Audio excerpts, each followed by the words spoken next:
right, so I'm going to talk about kind of some Nietzschean themes, which is really just a symptom of our times.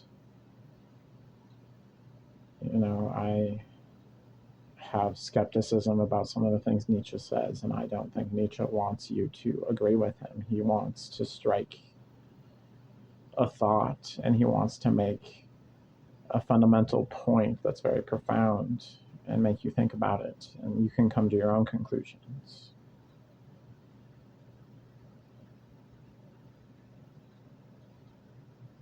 So, as Nietzsche says it,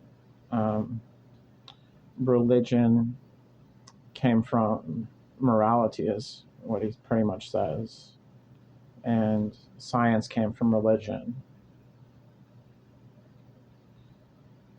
And art is something that predates all of them, because they recently found even more ancient signs of artistic activity. So, this artistic kind of behavior, if you want to call it that, because, maybe in its early stages it wasn't. Someone might try to argue, well, this isn't art. What are you talking about? Well, artistic behavior nonetheless, however you want to put it, is very ancient for us. And so by giving birth to science, we're going back to religion here. Science began the exploration of the natural realm. That was its fire and focus and fervor. What carried it with that torch of the enlightenment of the Renaissance, that we talk about so fondly. And through people like Darwin, Copernicus, Galileo, we found out that they were incorrect. And really the foundation of all of this scientific exploration was Genesis and the proclamation that God said, I give you dominion over this. I give you dominion over the birds. I give you dominion over this other thing. So that meant that science went forward and said, okay, God, you said it's okay. So let's figure it out. Let's explore it. Religion is the pathos of God, you might want to say, and science is the logos. Science is the knowledge of God, and religion is an emotional understanding of God, And so through finding out what Darwin did, or Galileo did, or Copernicus did, eventually science parted ways with religion. At first, they got along, and they realized that they were an extension of each other. But at a certain point, religion knew that science was a threat. It'd be like, personifying them is the best way I can do this. It'd be like, you give birth to a child, science, and the parent, religion, has issue. And now that, science is starting to grow up, it's encroaching on religion. It's overtaking the household, overtaking the kingdom, supposedly. And it's as if religion would like to go to court and frame it as such. I am not the parent to this child. This is my husband. You are all completely confused, and I am the only one that understands what is going on here. This is my husband that I'm talking to, and I divorced my husband. We are divorced. And of course, you can't keep saying that, because all the while we know that this is your child that we're talking about, that found out things based on what you said, the parent, and has every basis in the family, and you can't escape it. And religion knew it, but it said, look, we have to part ways. You're undermining, the good thing we have here. We're able to control people. We're able to make money, etc., etc. So where does that leave everything? I mean, what Nietzsche would say is religion is gone. Theology is gone. We no longer have science even as undermining itself, because by undermining religion, it undermines itself. It's undermining, its parent. It's undermining the entire foundation of that family tradition. And so science is on the way out too, is what Nietzsche is going to argue. So where does this leave us? And I would argue that religion is the major problem in the tradition. It has been for thousands and thousands of years. And I would argue that religion actively uses science as a means to fight war. And there are many ways I could argue that. But, it is only through the tools of science that, the Israelites and the Palestinians can fight in this way. And so religion is actively wielding science in order to try to destroy someone else's God at worst. And turning around and saying, no, science is just my husband, and we are divorced. I don't speak to that person. I collect child support, but I don't speak to my husband. All the while, meanwhile, it is the child. So that's how ridiculous this whole thing has become in the tradition. So where does that leave us? Well, I would say from my standpoint that we, are a European settler tradition that invaded into a Native American tradition. So we assimilated the values of the Native American tradition. And one of those set of values is those of shamanism. And if we reevaluate these values, we would see that we have this values of shamanism here to assess our current condition. So religion is gone, theology is gone, metaphysics is gone. Science, mostly a metaphysical construct. You literally have to philosophically take a position that the senses can give you valid information at all to begin to do science. Science was originally called naturalistic philosophy. So it's very metaphysical search of truth. And so Nietzsche's arguing, well, science is gone, or it's going to be gone because it's undermining itself. And again, religion wielding science is undermining the tradition. So shamanism is a form of knowledge. So we would group it in something of our tradition that goes in the category of science. It's a way of getting knowledge. And that being the case, we can look at it this way now. And so what does this mean? Well, the natives in some cases have created knowledge which is superior to the knowledge of science. And religion, by its function, doesn't want anything superior. It limits the growth of superiority. It wants everyone to be the same. All are equal in the eyes of God, except when you come to reality where no one is equal. Some people have superior talents or abilities in this or that than others.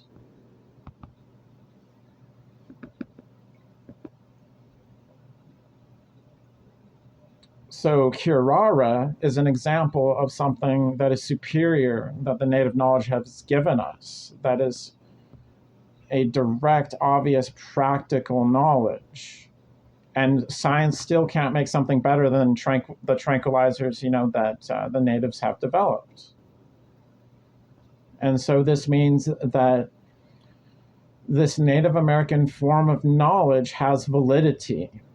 Any scientist studying the Native American tradition and not just writing it off, at length studying it, would come to this conclusion on some level. They have knowledge that we cannot create something that is better than, even with our science in this modern age. That is the brutal truth of the matter here. It's certainly not always the case. I'm not trying to overstate this truth, but it is true. So then there must be something to this Native American system of knowledge. Now, mustn't there? That's really the question that it begs. Well, through science, we have found a serpent that is a twin helix that has to be in water in order to create life, that is the transformer that creates all of the forms of life that you see around you. For 5,000 years, the tradition has been in denial about the serpent and been telling itself, Satan took the form of a snake, and the snake is bad. And Zeus originally was a snake, then later, slayed a snake. So that is a statement for the tradition itself. And so for 5,000 years in denial, but then we look under a microscope, an extension of religion looks under a microscope, and it finds a twin serpent. Well, in the native cosmogony, the serpent is typically twin. There's typically a tree, a rope, something that connects to a world. The upper world, the lower world, both at once. And so these are typical things in the story. And so when you look at the cosmogony of Genesis, it's a mouthful. You see that this is the same kind of native cosmogony, but kind of turned on its head. Satan merely takes the form of a snake. It is not actually a snake. The natives did literally venerate non-poisonous snakes. And instead of, twin serpent, it's two humans standing there. It's a human representation of the dualistic nature of this twin serpent, in a sense, that we have represented here. That's how the snake is truly represented, because, again, Satan just takes the form of a serpent. So what does this mean? Well, this means that science has proven the cosmogony of the natives on some level. You can argue, well, it didn't prove this particular cosmogony, but in general, the cosmogony is as stated. And that is what science has proven. And science is an extension of religion. It's ultimately trying to prove something that, is beyond our comprehension, essentially. It's always trying to do that. And it's trying to explain to us and express to us what that means. Knowledge is just the instructions of how to do something. The cosmic serpent, deoxyribonucleic acid, is just a set of instructions. It tells us how to do things. On its own, it cannot create life. It needs other components. It needs water. It needs amino acids, about 20-something. It needs a translation mechanism, like a translator, that can translate between the language of the amino acids and the language of deoxyribonucleic acid. AGCT versus 20 other something characters to translate between that, so that there can be that connection between them. And that's how you have life. And so that's what DNA is. It's the key component. DNA is the one who guards the tree of life. And it's said in Genesis that the tree of life was hidden. So, hopefully it's still hidden because these humans don't even really comprehend what they're messing with. So science ends up proving the cosmogony of the natives on some level way more than it ever proves the cosmogony of Genesis.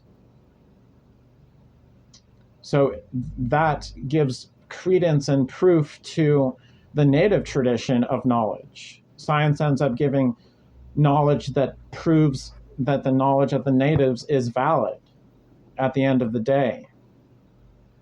If we actually analyze our tradition rather than just assimilate values, we actually look at those values. We reassess those values, as Nietzsche said, well, this is the conclusion you come to. So shamanism is a possible solution, a novel solution to the problem of religion and science, and mainly religion is the problem. It has been for a long time. I would almost argue perhaps it's that religion is the one who is dead and has killed itself and masquerades around as a vampire, sucking the blood of humanity to empower itself and continue functioning after all. And that God removed of religion is finally freed from some moorings and can truly grow within the heart of humanity. But, it can also be stated as an either-or equation. And can we really do this Hegelian molding, as the philosopher would put it? Can we really make a syncretism or make a kind of portmanteau of these two things? Or is it an either-or choice? Is it either Nietzsche or Plato? Is it either this world or some other world? Is it either sophism or Platonism? Is that what it all boils down to? Because that's what Kierkegaard argues. I think that's really what Nietzsche believes in his heart of hearts, and he's arguing from the other standpoint that Kierkegaard is arguing as an existentialist. But be that as it may, so this system of knowledge has validity, and another sense in which it has validity that I don't understand why people would balk at it if they actually considered it is that we all the time stare at a square screen. And on a fundamental level, this is really just a projection. It's not actually there. In some senses, it's not real. Maybe it's based on a true story. But we are in that moment feeling that it is a very real thing. Yet we take issue with a system of knowledge which gains its knowledge through speaking with what we call hallucinations. Yet at the same time, we stare at hallucinations, square ones, all the time. And I emphasize square because the natives emphasize circular or the circuitous nature of life. And they feel that there is a roundedness to existence. Before we ever stated, well, the world is round, or before we discovered the wheel. So we're staring at a square screen, but the natives really looked at a circular one. And in a sense, there is a rainforest television. Your mind is like a television. It can go to different channels. You can press different buttons and you can go different places and you can watch different things. Hallucinations, as you might call them, like the thing you stare at on the screen, but a bit different. And so everything it ends up turning out is a hallucination on some level. It's just that some hallucinations are more persuasive than others.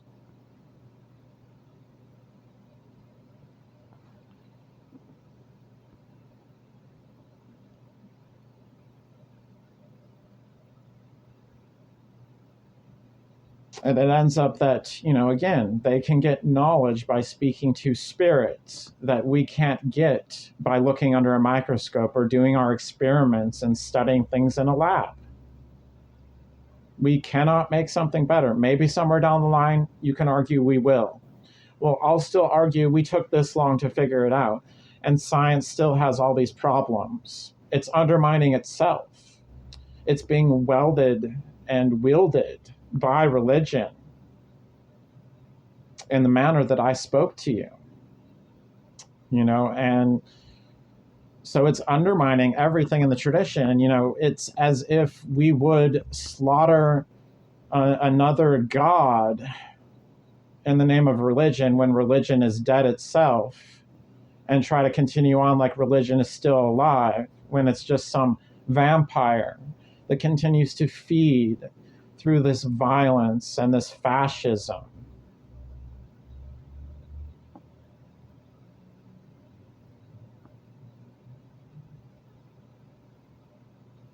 And the main thing is that the native system of knowledge presupposes that you have respect for the knowledge you're given.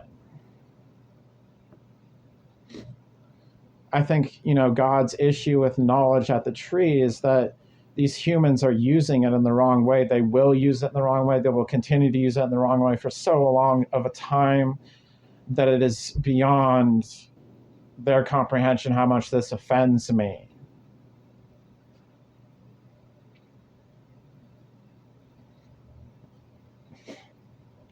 And I would say that if this concept God survives the death of religion, it definitely has changed.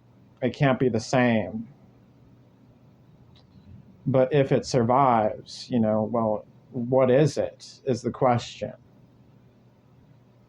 Or are we to say God is dead, like Nietzsche said, that the tradition killed it? But again, there are so many ways you can conceptualize of God. You can be a pantheist. You can be a deist. You can be a goddess. You could be this. You could be that.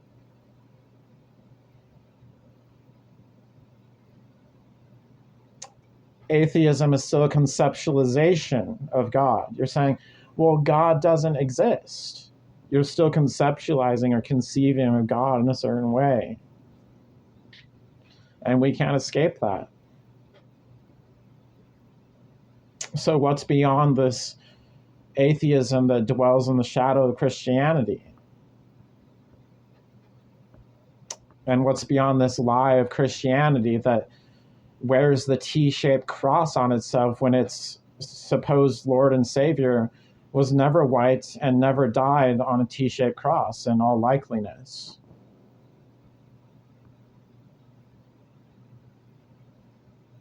Where is some mass realization that this is the symbol of false Christianity? So if someone were to wear an upside down cross of the T-shaped variety, are they truly satanic? Or is it the person that wears the T-shaped cross who is actually satanic, doesn't actually recognize who they're seeing in the mirror, and isn't realizing the illusion that they continue to portray to themselves and others?